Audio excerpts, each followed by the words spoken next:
മക്കളെ പിടിച്ചു നമ്മുടെ വർക്ക് എനർജി പവർ എന്ന് പറഞ്ഞ ചാപ്റ്റർ ഒരു കിടിലൻ ക്വസ്റ്റ്യൻ ഏതാണ്?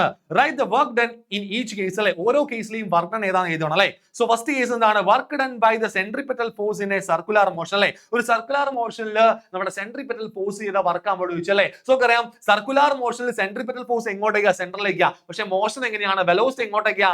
ടാൻജന്റ് ആയിട്ടാ. സോ ടാൻജന്റും സെൻട്രിപെറ്റൽ ഫോഴ്സുമായി ഉണ്ടാക്കുന്ന ആംഗിൾ എത്രയാണ്? 90 ആണ് അല്ലെ. സോ ഫോഴ്സും ഡിസ്പ്ലേസ്മെന്റ് ഉണ്ടാക്കുന്ന ആംഗിൾ 90 ആണെങ്കിൽ ചെയ്യുന്ന വർക്ക് എന്തായിരിക്കും? 0 വർക്ക് ആയിരിക്കും മക്കളെ, 0 വർക്ക്. ഓക്കെ, സോ എന്ത് വർക്കാണ് അവിടെ ചെയ്തത്? 0 വർക്കാണ് ചെയ്തത്. ആൻഡ് ബി ക്വസ്റ്റ്യൻ നോക്കിയോ, വർക്ക് ഡൺ ബൈ ഫ്രിക്ഷൻ അല്ലെ. ഫ്രിക്ഷൻ ചെയ്ത വർക്ക് എന്താ? എടാ ഫ്രിക്ഷൻ എന്ന് പറഞ്ഞാൽ എന്താ?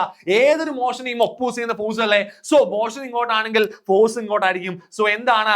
ഫോഴ്സും ഡിസ്പ്ലേസ്മെന്റും അല്ലെങ്കിൽ ഡിസ്പ്ലേസ്മെന്റും ഫോഴ്സും ഓപ്പോസിറ്റ് ഡയറക്ഷനിലാണ്. സോ നമുക്ക് എന്ത് പറയാം? നെഗറ്റീവ് വർക്കാന്ന് പറയാം അല്ലെ. സി ഓപ്ഷൻ നോക്കിക്കേ, work done by gravity on a freely falling body അല്ലെ. ഒരു ബോഡി താഴേക്ക് വീഴാണ്. സോ നമ്മുടെ ഗ്രാവിറ്റി ചെയ്ത വർക്ക് ചോദിച്ചു അല്ലെ. സോ ഡിസ്പ്ലേസ്മെന്റ് താഴേക്കാണ്, ഗ്രാവിറ്റിയും താഴേക്കാണ്. സോ ഫോഴ്സും ഡിസ്പ്ലേസ്മെന്റും ഒരേ ഡയറക്ഷനിലാണെങ്കിൽ നമുക്ക് എന്ത് വിളിക്കാം? പോസിറ്റീവ് വർക്ക് എന്ന് വിളിക്കാം. എന്ത് വർക്കാണ്? Positive work. ആൻഡ് ലാസ്റ്റ് നോക്കിക്കേ, work done by the applied force in lifting an object അല്ലെ. ഒരു ബോഡിയെ ലിഫ്റ്റ് ചെയ്യാണ്, അതിന് കൊടുത്ത ഫോഴ്സ് അപ്ലൈഡ് ഫോഴ്സ് ചെയ്ത വർക്ക് ചോദിച്ചു അല്ലെ. സോ ഞാൻ ഫോഴ്സ് കൊടുക്കുന്നു, ആളെ പൊക്കി എടുക്കുന്നു അല്ലെ. സോ ഞാൻ കൊടുത്ത ഫോഴ്സ് മുകളിലേക്കാണ്, ഡിസ്പ്ലേസ്മെന്റ് മുകളിലേക്കാണ്. സോ അവിടെ എന്ത് വർക്കാണ്? പോസിറ്റീവ് വർക്കാണ്.